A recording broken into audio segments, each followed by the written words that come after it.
Welcome to Mallett and Michelle on Dripping Springs, hosted by me, Michelle Lewis, and my voice sounds so professional, Steve Mallett. It does. Much better than my voice. Hello, hey, Michelle. Steve Mallett. I am super excited today. We have OG we've Texan. used, OG Texan. But I've used this word a couple times, icon. But I would say our guest today is an icon and a legend and a generational Texan. We have Marshall Kuykendall coming on. I think he's the epitome of what it means to be a Texan. I agree. And he's been a fixture here in Hays County and Dripping Springs for a long time and has a really colorful history about him. And language. And he's not ashamed to talk about it. And I love it. I when I tried to book him on the podcast, we're booking out pretty far out. Yeah, a couple months at least. They all want to sit next to Steve Mallett. Sure. And he said he wasn't trying to book a flight to Paris. He was just trying to. So if that answers your question, and then he came back the next day and said, I might have been a little abrupt. I'd love to come on your show. You know what? What did I say to you? This is going to be fun. This is going to be fun. Yeah, it is going to be fun. He has some great stories, and he's a real storyteller. So we'll be amazed. I think we're going to just sit back and let him go do absolutely. his thing. I say, buckle up, pour yourself a little sip of whiskey in your coffee, depending on what time you listen to this, and just listen to this man. Yeah. He's got a great voice too. Yeah. So we're coming up on, the end of the month, Memorial Weekend. But there is something pretty significant that is happening or happened in my life by the time this airs, is I am celebrating my 30th. I know it's impossible. 30th wedding anniversary. Considering I look like I'm 34 and act like I'm 12, it's impossible. But I married when I was 22, and I thought it would be kind of fun to tell you how much crap cost back then. In 1993. In 1993. So, okay, your average home in 93 was $147,000. This is across the United States, not in Texas, okay? Your median income was $31,000. Oh. Yeah, that's a stamp was, how much do you think stamps were back then? 15 cents. Oh my gosh, it wasn't 1950. It was 29 cents. Eggs were 87 cents. Milk was $2.86, and I remember this because I was like, I thought it was expensive. Gas was $1.11. I remember that. $1.11. The number one song was Janet Jackson's "That's the Way Love Goes." The president was Bill Clinton. The movie was Sliver. Do you remember? Sliver? Mm-hmm. I don't remember. That it was about a snake, I think, or some. Sliver? That would be Sliver is like a. I think that was it.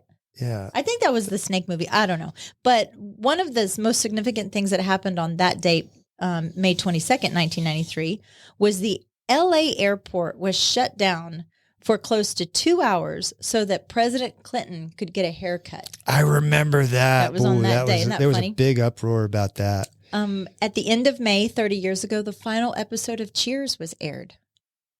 You're kidding. Was it been that long? Yeah. It was wow, that that's long. wild. VCRs were still very common. Probably, what were those big ones? Not DVDs, but what were those big betas or what were those? What were those called? I never had one. Something disc. I can't remember. Schindler's List won Best Picture. Was that really 1993? Yes, it was. No, I made it up.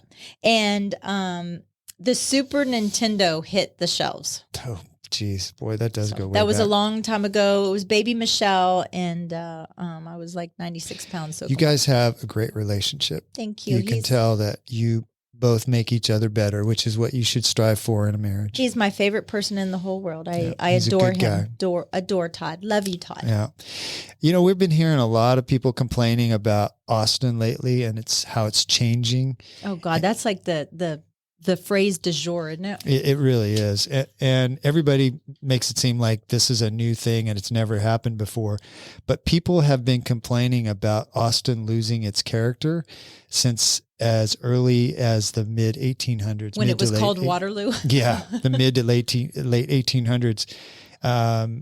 And there was a red light district in Austin, kind of downtown Austin in the 1870s. Ooh, yeah. And scandalous. Yeah, there was like a redevelopment that happened down there in the 1870s. And a lot of the locals were like, we're losing our character. Austin's not going to be the same when they closed down the red light district. Oh. Yeah. And have you ever wondered where that phrase, keep Austin weird, came from? Do you know? I've never thought about that. There was a radio station that was raising money to preserve some kind of Texas icon or Austin icon. I can't remember what it was. And this guy called in and made a pledge of, I think it was $100. And the DJ said, "So, sir, tell us why you're donating." And he said, "Because my donation will help keep Austin just a little bit weird."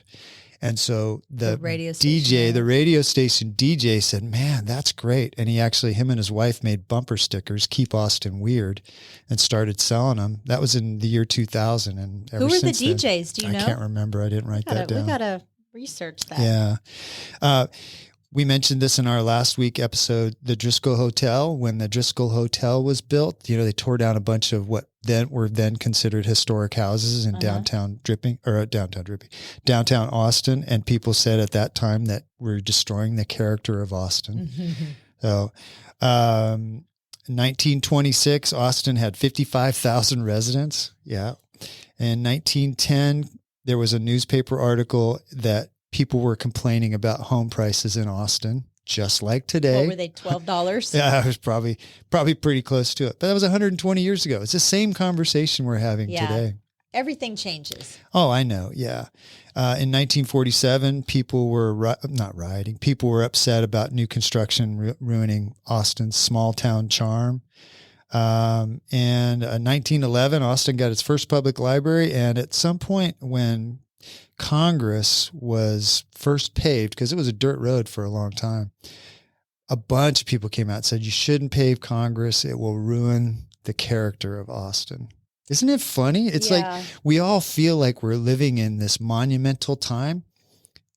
These conversations have been going on for decades. Yeah. It's the same conversations, just packaged differently. I think, look, everything is going to change, but preserve and honor, even if you have to update, preserve and honor and respect why you came here. That's right. And it's something special to call yourself a Texan. I agree. Whether you were born here or you got here as fast as you could. And you can be a Texan moving from any of these other states, but you have to come here and love our heritage, love our culture. Says the Texan that came from another state. I came from California, but you know what? I came here and I wanted to be a Texan. Yes, and I wanted to honor the things and I felt like I needed to earn that right to call myself a Texan. I didn't call myself a Texan right away, but over time you start to feel like you can. And now I feel like I'm a Texan now. I think you should have 2 OG Texans that sign off on your Texan status. That's true. I'm gonna create I have my something. Texan card signed by Michelle and Marshall Kuykendall. Yeah, I'm going to do that. Well,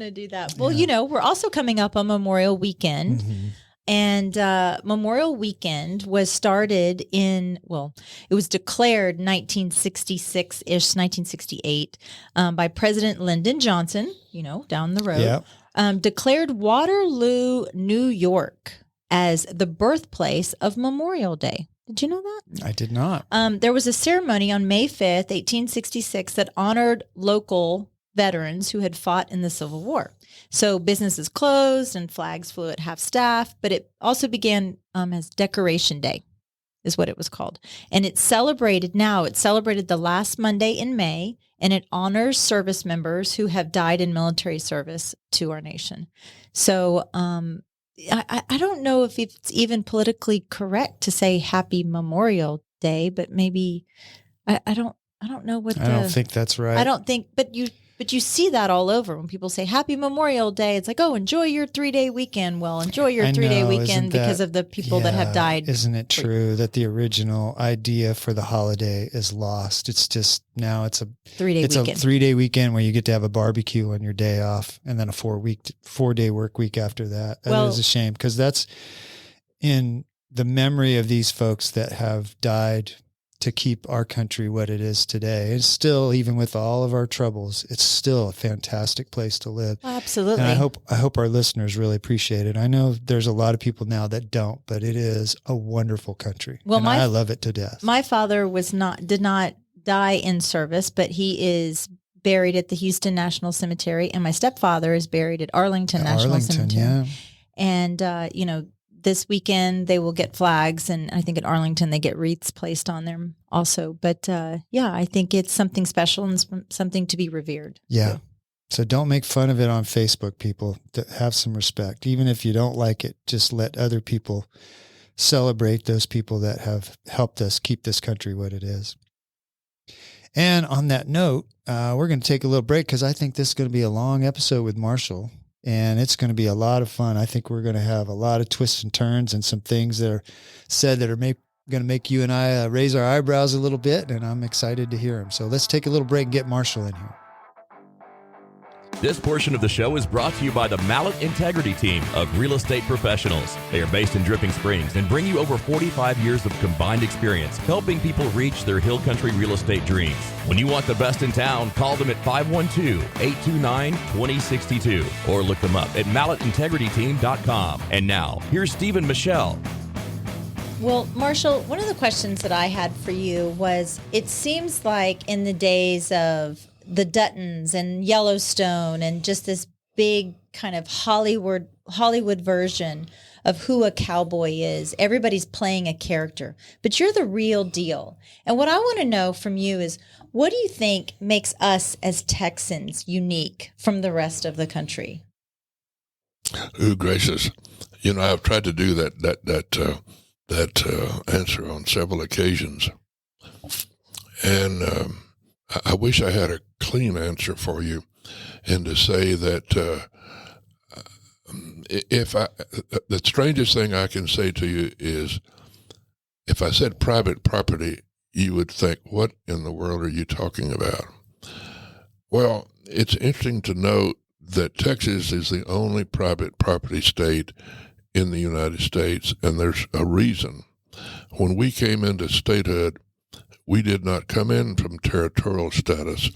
We came in as a separate country. And so when you have an attitude of people that live here that own there are no federal lands in Texas that were not purchased by the federal. An example, the Big Bend National Park was purchased from us in 1936.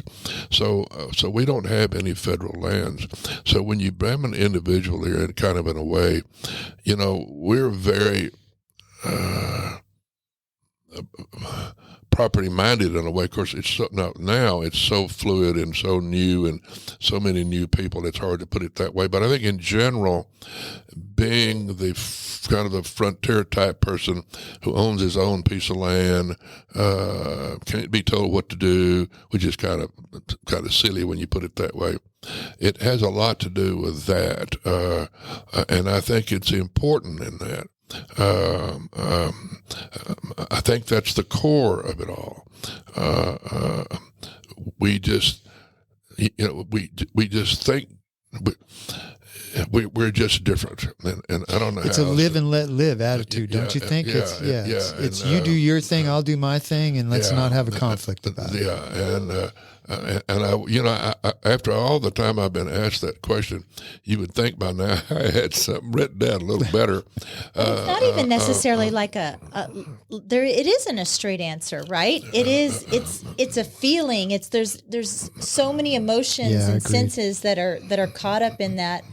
And when you throw in the Alamo and all these crazy things you want to talk about, our people do, and we're a part of all those different histories, it does give you kind of a step up on, some guy from Illinois can't say, well, I was at the Alamo. Yeah. So it's true. It kind of gives you a step up on what goes on. Tell us about, you grew up on this ranch in Hays County, is that right? I did. I grew up on the largest ranch in Hays County. What was it called then, and is it still around? No. My grandfather bought it in 1901. And that's a small story, but I'll stay away from it. But that's a story within itself. And that's around Kyle, right? Yes. Okay. My family are from Matagorda County. But in the earliest days of Texas, we lived after the colony, after Austin's colony, we settled in Matagorda County, and all of our family, all of our ranches, everything was there. And abruptly, in 1900, we moved to Hays County, which I could not understand until a few years ago, and I found out why. My grandfather, Gil, who was born in 18 70.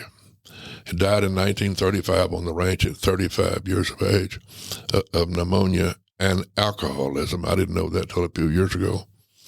And my great-grandfather, his father, came with him and bought 5,000 acres on the Blanco River just across the road from us there off of what you all know as 150 and would be south of what you know as the Hay City store. Oh, yeah. So that corner, that Hay City corner right there, they've just done the turnabout. Uh-huh. That's our southwest corner. Oh, wow. And from there, you know where Bersana Dam is? Yes. Uh-huh. That's our north line. Oh, my gosh. How many acres was that? We had 11,500. Wow. Oh, my gosh. Wow. Wow. And so when grandfather died, it left grandmother, who was a Moor from Matagorda County. It left her with owner and 4 wild kids running around. And the ranch was kept intact and divided in 33 between the siblings, but was still kept intact until my Uncle Ike sold the north 3,000 acres, which is, if you go from the Salt Lick to Buda, you go right through the middle of that 3,000 Is that acres. right? Jeez, where the driftwood development is right now. That's just off the edge of it. Okay. When you get to Ruby Ranch on the east side, that's our east fence line. Oh, my gosh. And then the north of the line there goes up right behind Bersana Dam. That's You can look down on it from the hilltop right That's there. crazy. Then our part that Dad got, he was a favorite. And so we got all of Onion Creek, which came down. We had about 4 or 5 miles of Onion Creek. And he got all the cypress portion. My Aunt Dorothy got the dry portion of it. Yeah. Is there an original homestead? Yes, That from the original 11,000 acres? Yes, Where was that located? It's on Aunt Dorothy's portion, which the city of Austin owns today. City of Austin, that was one of their next to last purchases they made over the last few years in their attempt to have large areas that were of the recharge zone that are not going to be affected. Is that where they're going to put the extension of the Violet Crown Trail? The what? The Violet Crown Trail that comes from. Yeah, that's why. Yeah. And they just got Tom Cersei's 400 acres was part of our ranch that hits 150, which takes them from Aunt Dorothy's out to 150. So they've got it all the way pretty much from the Johnson Flower Center, pretty much all the way. How are they going to do it? Yeah, I know. There, it's going to take a long time. Is any of that still standing? Any of the original homestead? Yes, yes, I can send you a picture. It was still lived in until 1980, probably by my Aunt Dorothy. It was built back before the war, before the 1900. Rock added on to in 1901, and some of the lumber up in the attic says Calcasieu Lumber Company. No way! It came out of Austin. It's marked on those big timbers. That's fantastic. A great big antebellum home with my grandfather added on a big front porch and a big upstairs porch, because that's where I slept when I was a little boy and I'd go down to visit. It was called the Other House, and Aunt Dorothy had 5 or 6 feather beds covered with kind of a tarpaulin type material because it was open air. Sure. And I'd go out and it had, they were feather beds. And so in order not to disturb the feathers, as a little boy, I'd crawl up on the headboard and then crawl in from the top of the pillow. So when I got in, I had a tunnel. I just had a tunnel built back in there. And that's where I slept up there on the porch. And also the only bathroom upstairs. We had the only flush toilets in the county when they fixed the house in 1900. And so I slept upstairs. Center portion of the old, but yes, it's still there. It's still standing. It won't be, the roof will be gone as we speak. I have pictures of it, of course. And there are many other rock ruins on the ranch, and they were called the Hay House and the Wolf House. And I couldn't quite well, Bob Barton was the head of owned the paper in Kyle and Buda forever. My lifelong, had just died recently. And I got with Bob one day and I said, Bob, I know you know,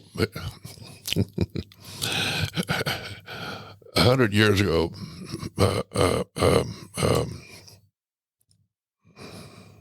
hold on a second. Steve can cut that out too, so he can. Mark Twain lived in England for off and on quite a bit of his time, and he came home one time on the boat, and of course, everybody in the whole world went to meet him, and they said, "By the way, Mr. Twain, we understand that you've met Rudyard Kipling." He said, "Yes, I have." He said, "What do you think about Mr. Kipling?" He said, "Well, I'll tell you one thing. He knows all there is to know in the whole world, and I know the rest." Well, that's Bob. Bob Barton knew the rest. And so I said, "Bob, that ranch was put together." He said, "Yeah. Mr. Hutchinson was a wealthy banker in San Marcos. And in the 1890s, he bought the Wolf Place, the Hay Place, another ranch in there, and put that 11,000 acres together." That's crazy. And that's how it got put together. If you had to pinpoint just one, I mean, your life is just amazing and an amazing movie in itself. But if you could pinpoint one childhood story that you have, your favorite childhood story, either hanging out at the ranch, you just talked about those feather beds, but just kind of like something that stands out to you when you were a kiddo. My mother and father did not raise me. I was raised by Inky, my half-black lab.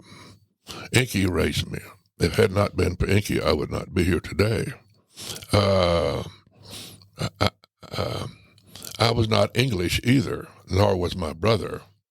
But my father, he didn't really like going to that school bus before daylight in the mornings in the wintertime when it was raining and we didn't have any roads. And about the third time he went to the school bus on my brother got moved into Austin to live with the rest of his life with grandmother because Dad did not. Well, Gil was gone, but then I'm 3 or 4 years behind him. So Dad took me to the school bus about 3 times, and my little butt ended up with the Armbrusters in Buda. And I lived for several years with the Armbrusters and the Montagues, who became sheriff. Oh. And I was a little tiny, squally little old kid, sick all the time. And they'd haul my butt in there on Sunday evenings, and I'd have to hug Inky and leave and go in there and cry all the way in and back. And so I think I lived in there I lived through the war years. I know that, there in Buda, and I lived in the Montague Cafe. And I know I was there in the spring of 45 because Bill Montague, whose son later became sheriff, came home that afternoon. And when I came in the cafe to go in there, Miss Montague said, "Now, Marshall, don't go back in the back room." I said, "Why not?" I said, "Well, my son, who'd been in the war for 4 years in battle, said, 'Don't go back in there. My son just came home, and if you wake him up, he'll hit you.'" Well, I remember that being hit you. I could remember that pretty damn good. So I didn't go back there, I think, for 2 days. And that was in May of 1945. So then on weekends, I'd go home and get with Inky because I was mad at all. No, I wasn't mad. And Inky and I were big explorers. And he would do anything I asked him to do, and I'd do anything he asked me to do. So during the war years, we killed German and Japs. I mean, we had forts all over that place, and Inky could climb a tree as well as I could. So I had machine guns made out of 2x4s, and I'd have nailed up in all the trees. And so what I would tell Mother, now I didn't remember have a goat belt around my neck, but Mother said at one time in my life she'd put a goat belt on me so she could hear me as I went dinging down through the pasture. But I had 3 forts, and she knew which live oak trees there were. So I'd tell her I'm going down. Me and Inky are going to go down, and we're going to be in Fort number 3.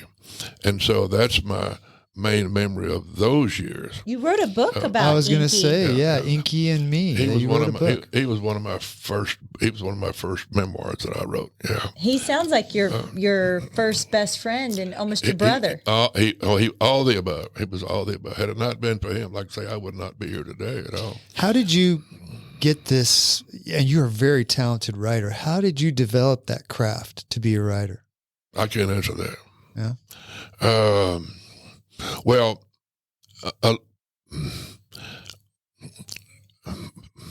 I was helped a bit by writing for the Handbook of Texas.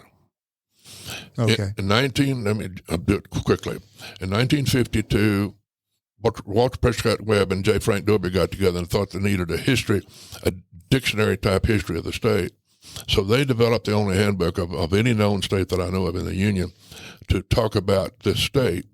And it's in 2 volumes, A to K and L to Z. Okay. And I immediately paid my $10 and bought it. And it was fantastic. Well, the moment it was published, it was completely out of date, obviously, because you can't, it's too fluid. You can't tell the story of the state. You leave that too much stuff.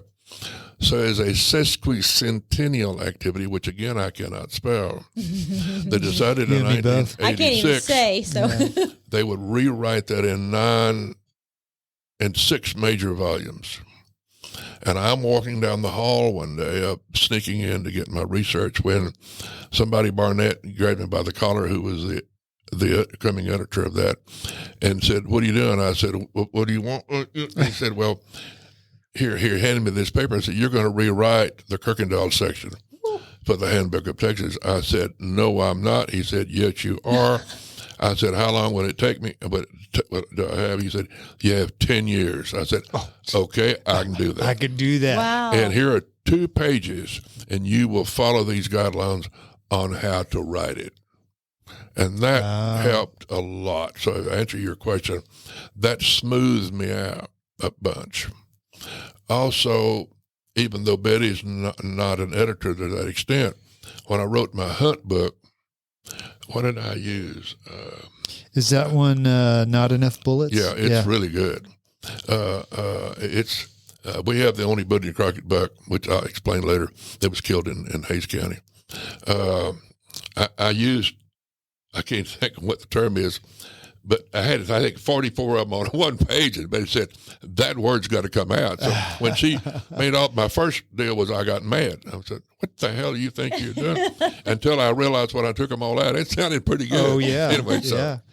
Well, and your writing is very colorful. You mentioned in description about you on your website about the full Kuykendall. Yeah, the full Kuykendall. I think it was very very descriptive. It was. Like when what someone asked you. Well, actually, Dean wrote that. That was my 80th birthday.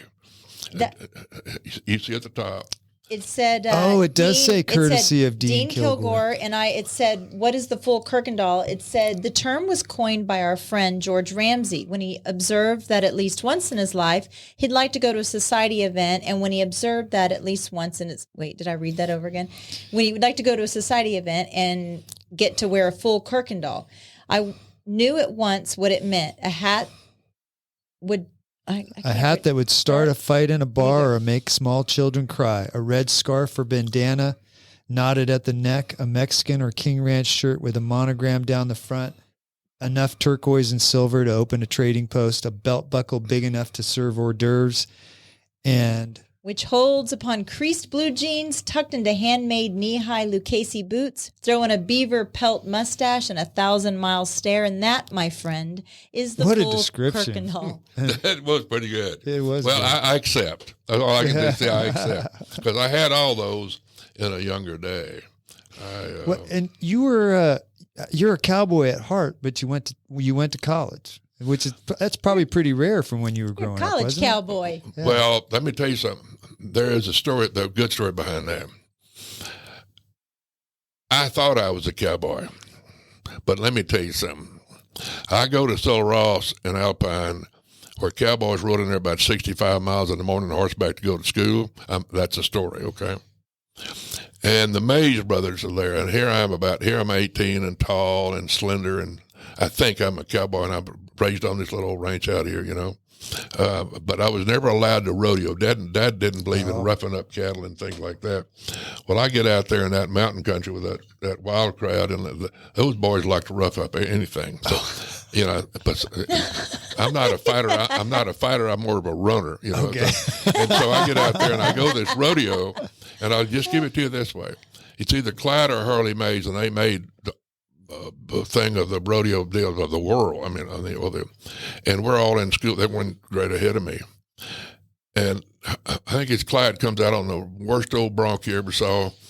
And I mean, he bucks him down through that whole thing, rides him all the way in, steps off with his chaps and spurs are clanking, and walks right by in front of us in the bleachers with blood coming out of his nose and blood's coming out of his ears.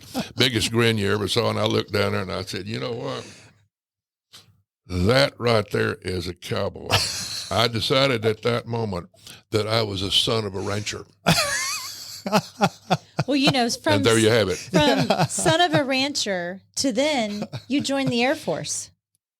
And what made you, like, you're living in the middle of Hayes County. We don't really have an Air Force base. Was that the Korean War during the Korean War or the Vietnam War? It was at the end of the Korean War. End of the Korean War. And so what you got a wild hair and you just decided I'm going to join the Air Force, or? No, ma'am. You forget. We had compulsory. Oh, you were drafted. Oh. It was compulsory till up sometime, I forget when. So did you get to choose the branch that you wanted to go in, or they said you're in the Air Force? They chose for you. I got a letter, a different deal than that. And I went to Sul Ross in the fall of 50. The war started in the fall of 50. I got a letter about a week later said, if you're not an ROTC outfit by next semester, you will need a heavy coat. Oh. And you will be spending your vacation in Korea. Oh. And besides that, we already knew that if I didn't go to college, it would happen that I'd be called in. Uh-huh. But this preempted it, or whatever you want to call it. So don't ask me why I wanted to get closer to the ranch, but San Marcos happened to have an Air ROTC outfit. Other schools had other units. Mm-hmm. I didn't go to A&M because I didn't think I could pass it, and I don't think I could have. I mean, I was not that good a student. Other friends of mine, my best friend at Kyle went to A&M, did quite well. I don't know. I can't do math. I can't add. Don't misconstrue how I say. I can't add a column of figure right now. I can't do math. I can't do anyway. So in Sul Ross, it was 2 and 2 is 4. And I passed that. I got the only second A in all of college from Mrs. whatever her name is there in Sul Ross. And I only needed 1 semester. So anyway, but in the meantime, I had to be in my second semester of the spring of late winter of 55. I had to be in ROTC unit, and the nearest one was San Marcos in Southwest Texas. And they taught you to Air fly? ROTC. Okay. Now, these are things you'll learn. Have you been in the military? I have not, sir. Well, it's an interesting deal. He's a military brat. I am a military brat. Well, anyway, you do's what you is told. Okay, so you go through the deal in ROTC on the third year. When you sign up on the third year that you are going to go in, then they say, okay, we got a little, y'all come in here and we'll talk to you. We're juniors. And said, I'm in for 2 years. Said, if you don't sign that piece of paper today, we're going to send you over there tomorrow. Oh, jeez. You got to go 3 years now. Where do I sign? So now I'm in for 3 years. Well, 3 years puts you in you got to go to flying school. Okay. So it was that series of events that put me into flying school. You get through the last week of flying school, they call you all in and says, guess what? We've got some really good assignments and we got some shitty assignments. Which one would you like? Because the good ones, you get to go another year, 4 years. Oh. We said shitty, and they sent me into SAC, Air Force Base, the next year. Anyway, that's a long story to that one. But that's how you do. And this is going to sound really silly to you all. I have never had a job in my whole life. I mean, I may have worked a month for somebody or something. But having lived on the ranch and lived in Mexico and then been a real estater for 62 years, I have never had a job. So if you come from a corporate or a company background family, you're used to having your family moved or this and that and the other. See, I'm not. I'm sedentary in the fact that I'm from Hays County, blah, blah, blah, blah, blah. Steve blah, doesn't blah. have a job either. That's right. what you have in common too. I don't know how I pay the bills. The military was not a fit for me. I liked flying. After I got out of the service and flew something, I never liked flying for. I flew for a guy for business for about a week one time, and boy, that didn't work out. Oh, is it? He got drunk, and he wanted me to stay with him all night long, and I didn't like, blah blah. So, I love flying for pleasure, which I don't do anymore. But that's what happened as I went through that, and then on my last year that I was in, my 56. Dad and my brother's father-in-law from Florida, the Michaelis Ranch joins us at our Kyle Ranch. They're an old ranch. There's still a little tiny piece of it there where the old headquarters are still there. They still own that piece. Okay. And Max Michaelis Sr., who was my father's age, Dad was born in 18, and Max was born in 01 or 02. He had gone to Mexico in the 20s and 30s, just down below Eagle Pass in Piedras, and they got us into the mountains there, and had about 250,000 acres. Jeez, just a little old place. Beautiful country, and the ranch on the south part of his valley. When you get in those Sierra Madres, they're called, and you get out of the coastal plain, you get those mountain valleys. It's kind of like Appalachia. You can't get out of them. So those ranches go from watershed, top of the mountain, across the valley to the other side to that watershed, and that's they're surveyed that way. Wow. And so his valley ran 2 or 3 miles up the way, so that's why he got as much country.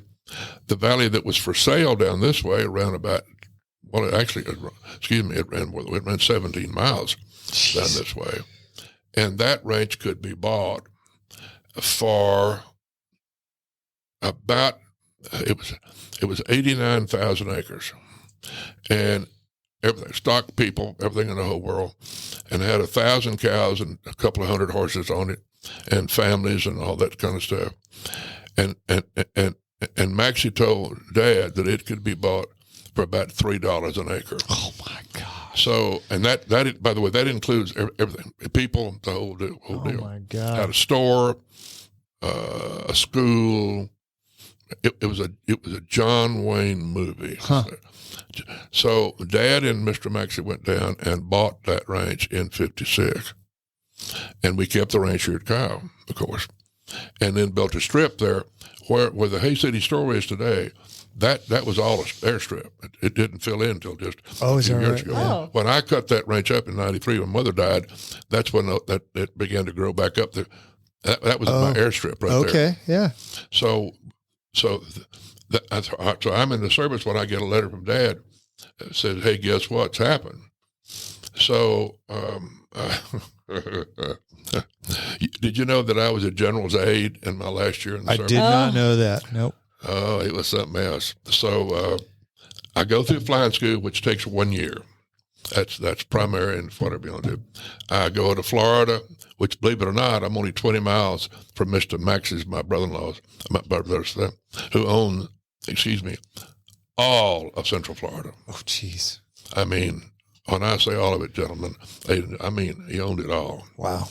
He had 15 or 20,000 cattle in that area in 1950. Oh, wow, that late. Jeez. And he owned 15,000 acres of mature citrus, which he sold to Ben Crosby $900 million. And so he was something else. Oh, I just hope, by the way. And he was just right over yonder. So the base was, my base was at Bartow, Florida, which is south of Orlando, wherever that is, central. And Frostproof, Florida, is 20 miles down, just a little further. So I went through flying school that year, then came back, and they measured in those years. The moment the war ended in Korea, they started downturning. They started throwing everybody out. So we were hooked in there because of contract, but you didn't have any choices on by that time. They got a little. They're going to push you around the way they wanted to. So they made us sit in a chair and measure us. And if your sitting height was such and such, you went into fighters. Such else, it went into bombers, and my height was 1 inch higher, so I went into bombers. So they sent me to San Angelo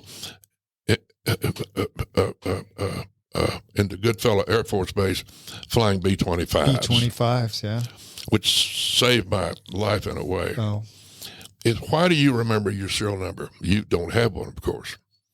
Why do I remember AO3021097? That's my serial number. Uh-huh. Why do I remember what my fact number was? 1224P. 1224P means I was a B-25 pilot. Oh. It saved my ass during the Korean conflict because I'm married and so I'm shipped into a B-47 outfit, which I need. Now, SAC belonged to General LeMay. General Curtis LeMay was... SAC is Senior... Strategic Air Command. Strategic Air Command. That's when we were going to bomb Russia over all those years, we'd make it start again, but it was more fun then. we were going to fly over the hump, over the top of the world, and bomb them. And we were going to bomb them with B-47s. B-47s. And they shipped me into a B-47 outfit, but I was into tankers. But the tankers were in England at the time, so they just shipped me down and put me in a B-47 outfit that afternoon when I got there. I mean, no big deal. You're going to fly B-47. Oh, no. Anyway, so I worked my way through not getting into B-47s that year through getting double pneumonia and a few other factors. Oh, gosh. And about the end of being in 2 B-25s for executive use into that air base. Well, guess who's the only one on the whole base checked out in B-25s? Me. Oh. So guess what I did? I flew the half of the year. I was flying people all around the country in B-25s. I was having more fun. I was down here at Burston about half the time. Really? Oh, yeah. I was really great. Well, stuff. That kind of leads me into my next question is I want you to talk about your love life a little bit. He's got to take a drink. Yeah, He's got to take a drink first. How long have you been married to Betty? Either 38 or 39 years. Wow. Saved my life, kind of like Inky. I mean, but better. Oh, boy. And how many children do you have? I have 3. I have a boy and 2 girls. And they're from my first wife, Karen. Karen Cook, K-O-O-C-K, is a member of, if you all know anything about Green Pastures in Austin. Oh, yes. That's the Cook family home. Mm-hmm. And when I met Karen 1,000 years ago, she was not there. She was in theater in upstate New York at the time. Have you ever heard of a man's name, John Henry Falk? I have not. Well, that's all right. John Henry Falk was born and raised there at Green Pastures. And after the war, he became interested in radio and got on WCBS Radio Live in New York City in the afternoon for an hour program. And it was the most sought-after listen program on the air in those years. And the summer I got out of the service, I was going to go we're jumping around a little bit. So let me put a hype on. Let me go back to the other. Let's get back in the Air Force for a minute. So I'm up at Lockburn flying around, and I come in one afternoon from one of my trips, and the base guy says, "You got to call the general's office. He wants to talk to you." And I said, "What?" He said, "Yeah, Sid Wheelis, the general who I had not met, a 1-star." Turned out to be, he was from Menard, Texas, but that came out later. Yeah. And his chief of staff, Ferguson, was from El Paso, which helped. But in the meantime, we had been laughing about our guy in our squadron. We called him General, so I picked the phone down and said, "What the hell you want, General?" Oh. Well, goddamn it, it was his aide who was not real happy about that report and said, "Lieutenant, yes, sir, it's Captain so-and-so. I'm General Willis's aide, and he wants your butt in his office right now." And I said, "On my way." So went in there, and I go in and salute, still on my flying suit. He says, "Lieutenant, I've been notated. I've been called about from your family group in Texas that they need you down there, and they want you to do a hardship discharge, and so you can come down there because if you need help in the family. And I said, General, I don't have a clue what you're talking about. He said, well, I'm getting calls from the general down there, the commander of the base there, Bergstrom, who got this comment made. And I said, he said, go right up. So, well, I didn't know there was a farm you were supposed to use to do a hardship.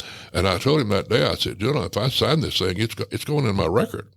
Because and so I went and I just wrote a note about it, and I came back 2 days later. He said, Lieutenant, that's not what I wanted. It's a mess. And I said, General, I still don't want those people to know. And I said, don't ask me why you say the right things. I said, General, I have a good job for you.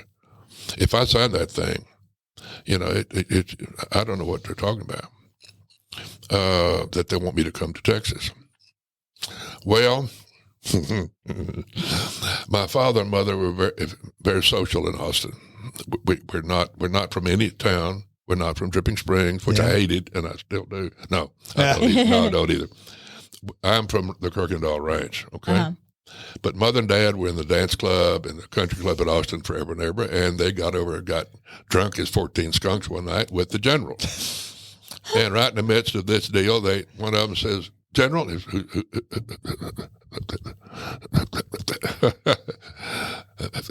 whose name was Curly Edwinson, better known as Clarence Theodore, but they called him Curly. They said, Curly, how come you don't have Bill's fancy son down there working for you, SOB, blah, blah, blah, blah, blah, blah, blah, blah. So he gets back to the dadgum thing drunk, calls up on the hotline up to Lockburn and says, hey, I need that kid down there, lieutenant down there. Oh. And so that's how it all started. And so about a week later, after I told the general up there, I said, General, this something's not working here. Colonel Ferguson calls me and says, Kirk? I said, yes, sir. He said, pack your bags, going to Texas. I said, oh, you could not get out of a sack base without dying. I mean, you had to kill yourself or be killed in a crash. Man, you couldn't transfer. 3 days later, my butt's in Bergstrom. So I walk in there. The general I wish I had done better about it. About 6'5", weighed about 250. And that wasn't a piece of fat on him, and he was something else. Yeah, he was a World War II fighter pilot, and he happened to be Curtis LeMay's brother-in-law. Oh, and Curtis LeMay likes to fish, or did, and we own Matagorda Island, and Sac Air Force Base are bombers getting ready to bomb Russia, except for one base. It's a fighter base in Bergstrom that he kept on so he could come down here and go fishing. Well, General Edwinson has an aide, better known as Russell, Captain Russell, just the east guy ever saw. Glider pilot during the war. Okay. He's his aide. Well, I turned out to be the lemonade. All I did for 1 year was stir drinks. I was the best drink stirrer you ever saw. But I flew with the general, and he flew in a twin-engine A-26 that had no extra seat. You have 2 seats in an airplane. Well, there weren't no seat over yonder. It was just a bare ass where you sat out with a strap. And you sat in there? Yeah, you sit right over there while he flies that airplane with a cigar right in his mouth. And so we go down to the coast. And he was first place he was trying me out because I wasn't married, of course. And I dated here in Austin. He'd be a good fellow, I would date here. So I was dating these 2 fancy twins over at West Austin somewhere until one caught me and didn't know I was dating the other one at the same time. And they were fancy. And so hadn't he been there a week when and he officed in one great big room. And God damn it, he's sitting over in that corner. His secretary's sitting over in that corner. Door's in that corner. And me and Russ, we're sitting over here. You just kind of huddled up, looking over there at the general, And that's where we were. In base operations, because he didn't want to come down from the headquarters. He wanted to be down there. And that's where it went. And every now and then he'd tell Russ to do this and tell Russ to do that. And then Russ would tell me and I'd go do so-and-so. But we get down. So one day he says, he said, Lieutenant, you want to go to the coast? Well, I hate fishing. I'm a hunter. I hate fishing. I'm allergic to hooks. Every time Dad would fly fish that old canoe, that 39 Old Town from Maine that we had, Dad was fancy. Yeah. And he'd hook me. Anyway, so I didn't want to go. So I said, I've got a date with this blonde, or I can go with you. You choose. And I chose a blonde, and he sat me on my ass for 3 weeks. He wouldn't touch me for 3 weeks. You did not choose wisely. He didn't like that very much. I was kind of dumbass lieutenant. So the next time I went with him, sitting over there. So we, in the midst of to look for fish that day, we decided to crank up that big airplane to go out there, and we're going to look for fish. So we get out there running 490 miles an hour, just as fast as that thing will run. Jeez. And he says, "What's this, Lieutenant?" Which was later on became one of those scary comments. He goes, "Right down in the water." Now, you can't see the water. It's so clear until the props picked up the spray. Oh, wow.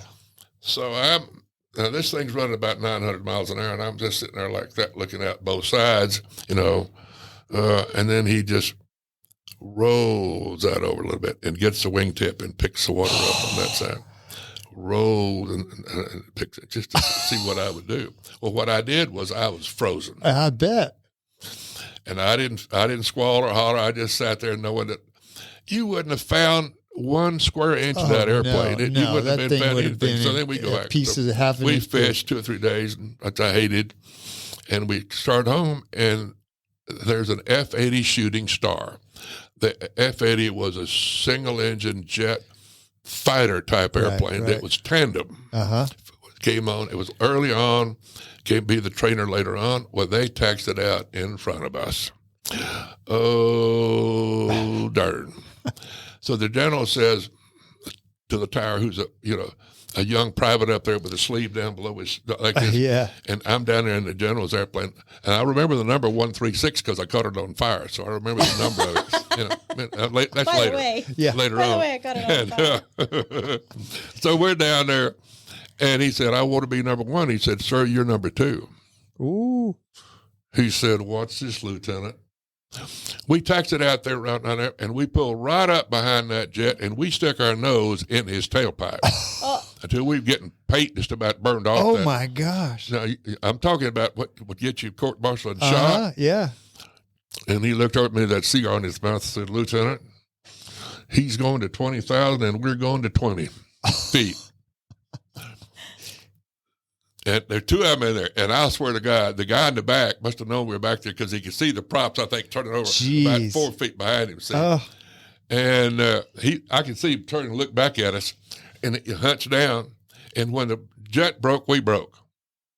I mean, and you can properly outrun a jet for a short period of time. Yeah. So we were gaining on him, and we had to slack back a little bit so we wouldn't run over him with that third thing.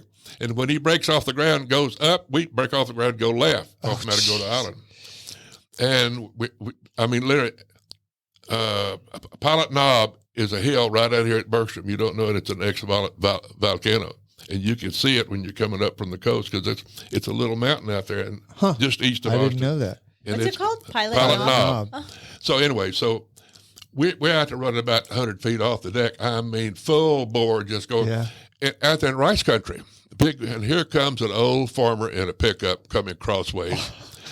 And he looked over at me and grinned through that cigar and said, "Watch this, Lieutenant." And we dropped down right in the rice. And we went by that old man about 900 miles an hour. Right, just blew him plumb off the canal. I mean, just blew his ass plumb off the canal. And we beat that jet back to Bergstrom. You did? Oh, hell yeah. We beat it. Anyway, that's enough. What a great story. What a great story. I want to get some of your opinions about things that are going on these days. Hays County's changed a bunch, and it's mostly because of new people moving here. How do you feel about all these new people coming here? I do not mind progress. I don't like when Austin politics, were extremely liberal, when Dripping Springs, as much as I know about it, went from being a conservative kind of area to beginning to use Austin politics and Austin rules and Austin things to run what goes on out here, as if I knew all about that stuff anymore, which I'm way behind the curve. I even though it's beautiful in some ways, I feel no need to live in Iowa, try to hunt a job. We are in the center of the universe here. Agreed. And there's a new book out. The End of the World is Just the Beginning. And it's written this year. It's an amazing book on the whole world by this guy. And he takes the world and breaks it all down. I gave you the short version in that the world is collapsing around the way, the old world is collapsing around that we've known. And it has not become unraveled entirely yet, and it is going to come unraveled. It's coming unraveled, I feel, from the and inside the wars out. and the theater of wars and things that were in the Bible are going to commence. And it's interesting to find the United States is buffeted on either side by an ocean. So you can't get to us that quick. But the only standalone state, and there's edges on California maybe or Florida maybe, but the only standalone state is Texas. We have everything we need to stand alone. It will not be easy, but we have everything we've got. And he talks about that in this book. In when all this crisis takes place in this decade, he talks about, we will end up being, and where do you want to be? And then he talks about Central Texas. Oh. And you want to be in Central Texas when all this bullshit hits the fan, and it already has. And I believe that more than anything. Look, there's another book out, Liberty Matters by Stephen Kuntz, whatever it is. Yeah. It is an amazing fictional book about the election a year with Obama that year when he had lost and he decided not to leave. Mm-hmm. And it's a black man as president who decides not to leave office. Oh. It is an amazing story of the follow line of exactly what happened. Not that he didn't do, but what it created was, and I look, I don't have any tattoos, and I don't wear camouflage when I hunt. I don't need to. Yeah. I wear buckskin. Yeah. So I don't need all that BS. Okay. And I don't let them get around me when I was speaking years ago. I don't let camouflage people get up next to me. I don't like them up there talking to me. I want them away from me because that's not who I am. I'm a states' rights person and all that, but I don't like that other activity. I hope Marshall didn't lose that curve. Anyway, I'll when you get me off like that sometime and I get angry, I'll lose my train of thought. No. We've had a little bit of a hubbub about newcomers coming to Texas, and we're the same as you. Progress is going to happen, and we like people to come here, but we like people to appreciate the culture that we have. That you grew up with. I'm glad you brought because Scott Daves is just one of my dearest friends, and he's my second son. Yeah. The place to be and the place to have been it's still here. Yeah. And the opportunities are here. We may have a dip up and down, but it's still here. Oh, I was going to talk about, it sounds stupid for me to say to you that I want us to secede. Well, that's just stupid. Okay. But if things got like the book, the end of the world is so forth. It's predicting, there would be a possibility. That was one of my questions. This country may not stay together. Oh, we're in a dire situation right now. I was talking to Steve earlier. Like, we're being invaded. Our Texas borders right now, as we speak, are being invaded, and this is scary times. Yeah. I'm not as worried about, and you're exactly right. I'm not as worried about those numbers as I am the politics and the loss. If we lose, if the conservatives lose the 24 election, you better hunt yourself a hole, because anything that the rules and regulations. An example, we have a new water rule that's just been passed, and we think we've got it blocked. And it came from Obama. It's worked its all the way through because that's the way it's all going. They want to be socialistic. If I knew what socialism meant, and And the rule came out, and it's written this way because my group comes up with it. If a drop of water falls off your roof, it's yours on the roof, but when it hits the ground, it literally belongs to the federal government and will be regulated in Washington. Yep. When you pitch that deal out across the nation, problem we had back in the 90s, and you pitch an environmental deal of the birds and the bees and the cigarette trees, what they forgot was we're a private property state. Mm-hmm. When you say this ultimatum, you mean to go all the way to California. Well, you're not wrong. It's Wyoming territory, Montana territory, New Mexico territory. It fits, and they're 80, 90% public. All right, it doesn't hurt, but they don't know in Washington that when you pitch that rule out here and you include us in that rule, you haven't been doing your homework. Yeah, that's right. Actually, I disagree. I think they have been doing their homework. They think, or maybe they think we're going to roll over and just say, okay, yeah. Because in Colorado, it's already like that. The water that's on your roof is yours, but as soon as it touches the ground, it's you can't collect rainwater, I guess, in Colorado. But what are some of the traditions that we've had in Texas that have passed that you think are traditions that you miss, or think traditions you wish had never gone away? Hunting and fishing? No, they have not gone away. Yeah. They're in I won't say a different category. No, we have a great deal of money is made by the state off the sale of licenses in Texas. It's not probably quite where it used to be, but we still have that. I don't. See, it's when you take the triangle of Austin, Houston, and Dallas and back, you're talking about one area.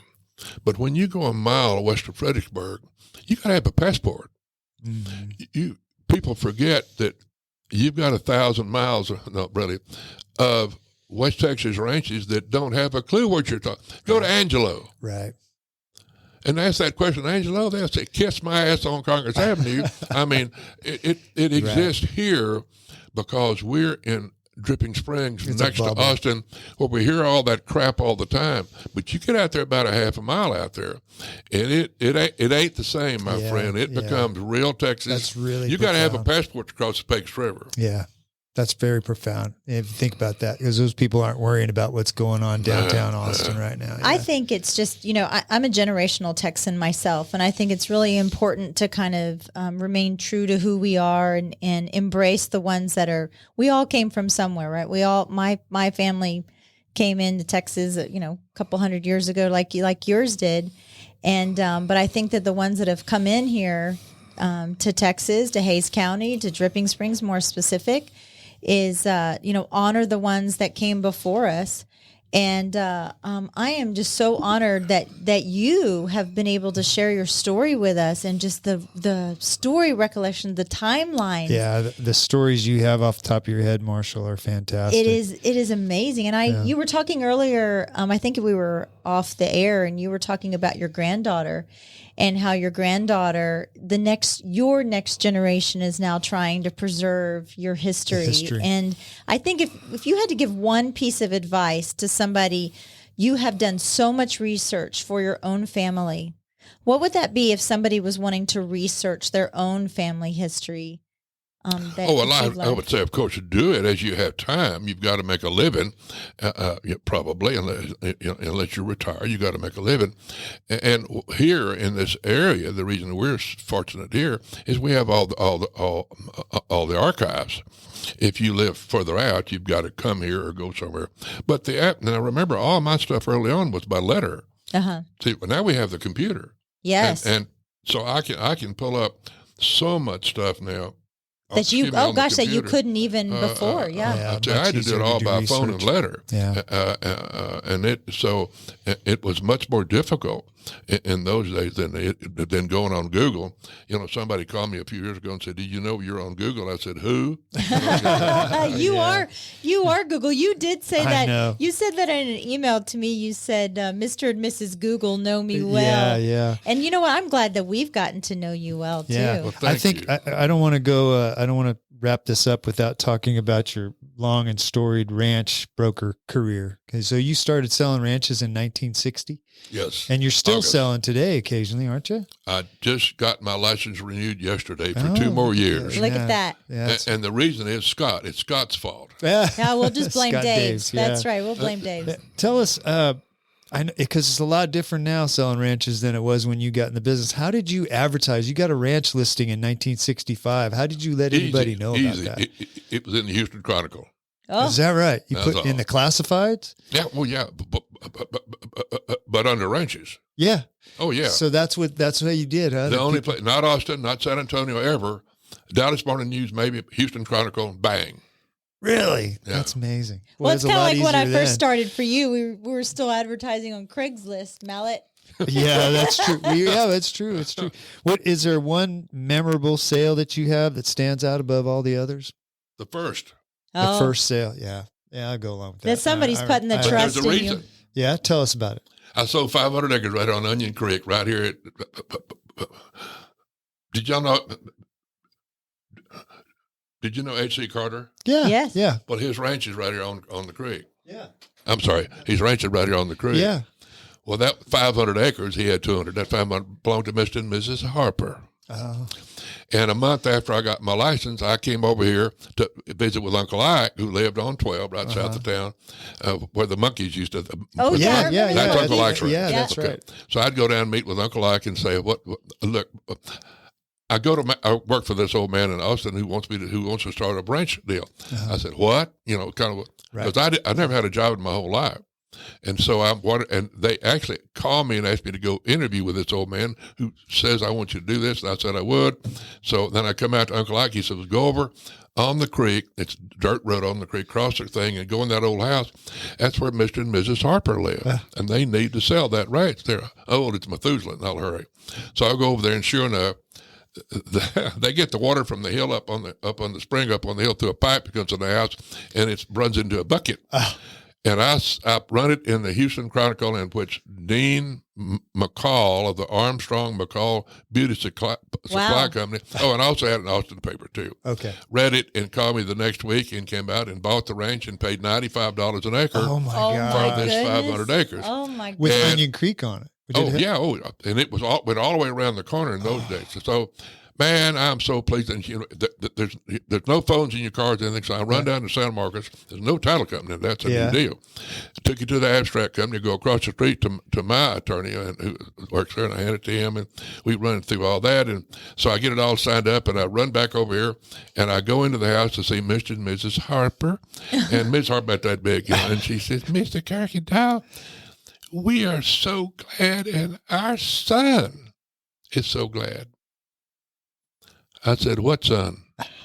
She said, well, about a week before you came over here, we forgot to tell you that we had deeded the ranch to our son who's in the Austin State Hospital, State, for the insane. Oh no. Yes, ma'am. My $300 commission went down the toilet right there. Oh no. So no phones. Yeah. I jump in my little car and run back down to San Marcos with tears run down my face, run in the lodge, see Mr. Wallace Barber. Virginia's up front, grabs me and shakes me, gives me some water, washes my face.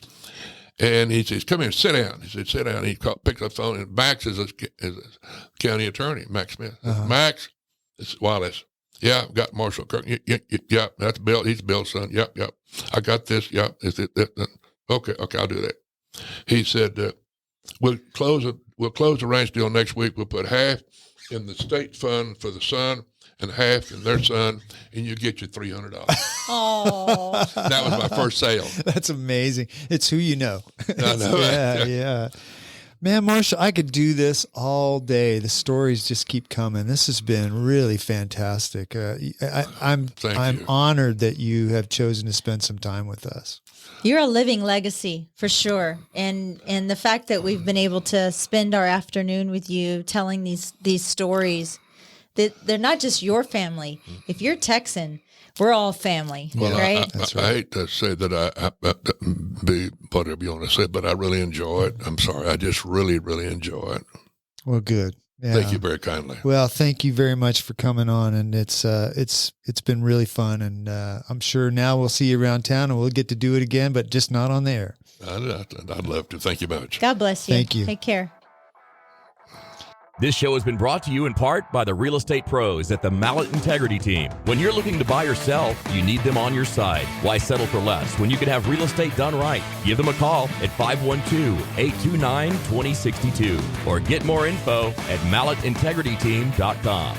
You know you like us, so go now to Apple Podcast or Spotify and leave us a review. Why don't ya? We love your feedback and comments. Email us at mallettandmichelle@gmail.com. Thanks for putting up with us.